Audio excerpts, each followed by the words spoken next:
اگر حضور سے عشق کا دعویٰ ہے، حضور سے محبت کا دعویٰ ہے، تو ٹکڑیوں میں، ٹولیوں میں، فرقہ بندیوں میں تقسیم نہ ہو جائیے گا، بلکہ امت وحدہ کے تصور کو اجاگر کیجیے گا۔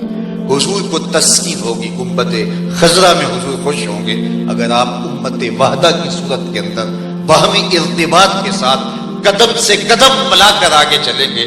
ڈیڑھ اینٹ کی مسجدیں بنا کر کے چھوٹے چھوٹے گروہی اور چھوٹے چھوٹے سطحی اختلاف کی بنیاد پر آپ کہاں سے کہاں کھڑے ہیں، تشدد اور افتراق اور باہمی جو ہے وہ افتراق میں مبتلا ہو کر کے امت کی وحدت کو ہم نے پارا پارا کر دیا۔ کیا حضور علیہ السلام کے قلب اطہر پہ بیتتی ہوگی کہ یہ میرا ہی نام لینے والے اور میرے ہی نام کے نعرے لگانے والے اور میرا ہی ذکر کرنے والے باہمی تشدد اور افتراق کے اندر مبتلا کیوں ہیں؟ ایک دوسرے کے لیے نفرتوں کو سینوں میں پنپنے سے روکیے اور سینوں کو کشادہ کیجیے۔ جب ہم حضور کے ماننے والے ہیں، کس کو پتھر مارے ناصر کون پر آیا ہے، دل کے شیش محل میں ایک ایک چہرہ اپنا لگتا ہے۔ کلیجہ زخمی ہوتا ہے جب ہم اپنے لوگوں کو دیکھ رہے ہیں کہ ایک دوسرے کو گالیاں دے رہے ہیں اور ایک دوسرے کے اوپر تان و تشنی کے تیر برسا رہے ہوتے ہیں۔ تو کیا ہمارے دین کا ہم سے یہ تقاضا ہے، کیا عشق رسول کا ہم سے یہ تقاضا ہے کہ ہم نام حضور کا لیں اور ایک دوسرے کی پگڑیاں اچھالیں اور جبے پھاڑیں ایک دوسرے کے اور تان و تشنی کے تیر برسائیں؟ ہم باہمی ارتباط کے ساتھ آگے بڑھیں اور ہمارا مقصد زندگی حضور کے لائے ہوئے نظام حیات کو اس دنیا کے اوپر غالب کرنا ہے اور حضور کے پیار کی خوشبو کو پھیلانا ہے۔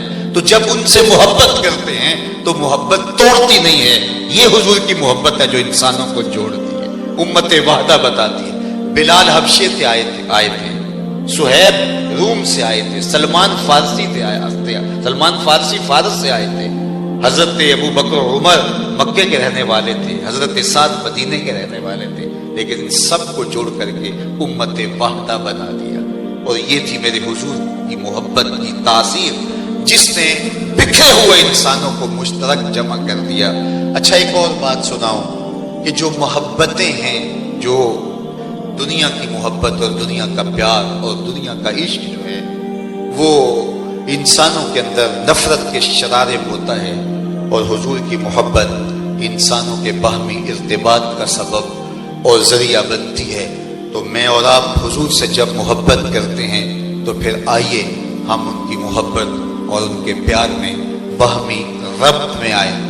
میں آپ سے یہ بھی کہنا چاہوں گا کہ محبت متقاضی ہے محبوب کی اطاعت کی۔ جب آپ کسی سے عشق کرتے ہیں تو یار جس کے آپ عاشق ہوتے ہیں تو وہ آپ کو حکم دے اور اس کو آپ پورا نہ کریں تو یہ کیسا عشق ہے؟ محب تو محبوب کے اشارے کو بھی کافی سمجھتا ہے، وہ تو اپنے محبوب کی منشا کو سمجھتا ہے کہ میرے محبوب کی منشا کیسی تھی۔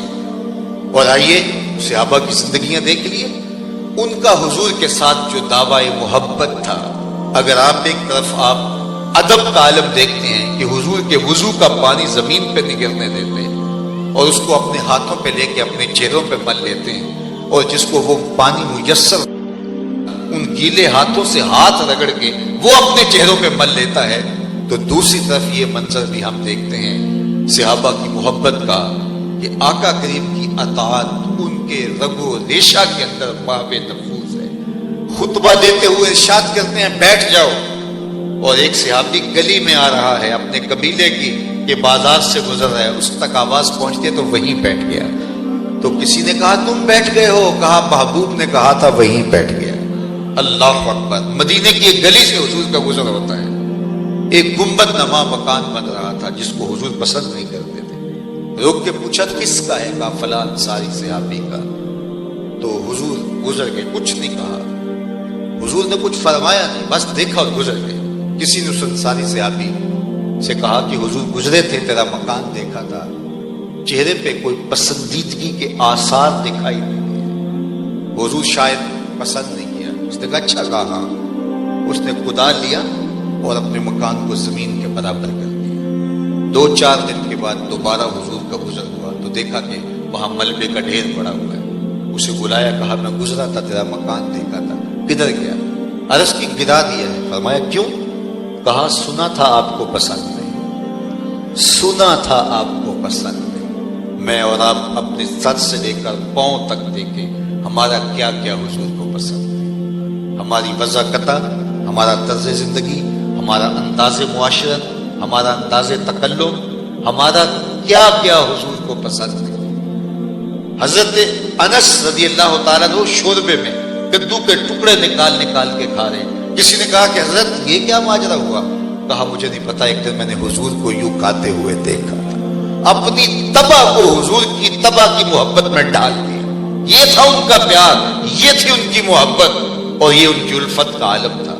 ایک بحرین سے شخص آیا، حضور کو سلام کیا، حضور نے جواب نہیں دیا، تو وہ جدھر حضور نے رخ پھیرا تو ادھر جا کے پھر سلام کر کر حضور نے پھر اعراض کیا، تو وہ بیچارہ پیچھے ہٹ گیا، تو صحابہ سے کہا کہ میں تو سمجھ نہیں پایا کہ ناراضگی کا سبب کیا ہے، تم مجھے بتا سکتے ہو کہ حضور مجھ سے کیوں ناراض ہے؟ انہوں نے غور کیا، کہا ہاں سمجھ آ گئی، یہ تیرے ہاتھ میں جو سونے کی انگوٹھی ہے اس وجہ سے حضور کی ناراضگی ہے۔ سونا اور چاندی امت کے مردوں کے لیے حضور حرام کر چکے ہیں، صرف 4.5 ماشے سے کم وزن کی ایک انگوٹھی چاندی کی جائز رکھی گئی ہے، اور وہ بھی ضرورت کے وقت کام آ سکے، اور اس کے علاوہ مرد کے لیے یہ چیزیں حرام کر دی گئی ہیں، اور اس کو حضور جہنم کی آگ کا انگارہ قرار دے چکے ہیں۔ تو یہ تو گناہ بے لذت کر رہا ہے، تو حضور شاید اس وجہ سے ناراض ہو، لگتا ہے کہ ناراضگی کا سبب یہ ہے۔ خیر وہ آگے گیا، وہ انگوٹھی سونے کی اتار کے حضور کو پیش کرتے ہوئے کہا حضور کہ آپ اس وجہ سے ناراض ہیں؟ تو آقا کریم نے انگوٹھی کو پکڑا، یوں پھینک دیا، مجلس میں بیٹھ گیا، ناراضگی کی وجہ ختم ہو گئی، مجلس چلتی رہی۔ جب مجلس اختتام کو پہنچی تو لوگ اٹھ کے گھروں کو جانے لگے، یہ بھی واپس پلٹا تو کسی نے اشارہ کیا وہ انگوٹھی تو اٹھا لو، تمہارے لیے تو شرط جائز نہیں رہی، لیکن تمہاری بیوی تو زیور کے طور پر پہن سکتی ہے، اور قیمتی سونا ہے تو اٹھا لو۔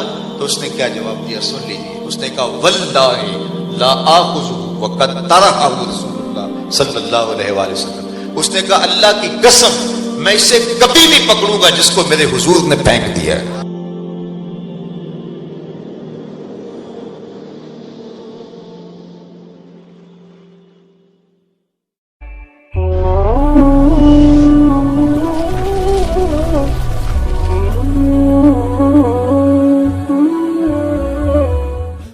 اگر حضور سے عشق کا دعویٰ ہے، حضور سے محبت کا دعویٰ ہے، تو ٹکڑیوں میں، ٹولیوں میں، فرقہ بندیوں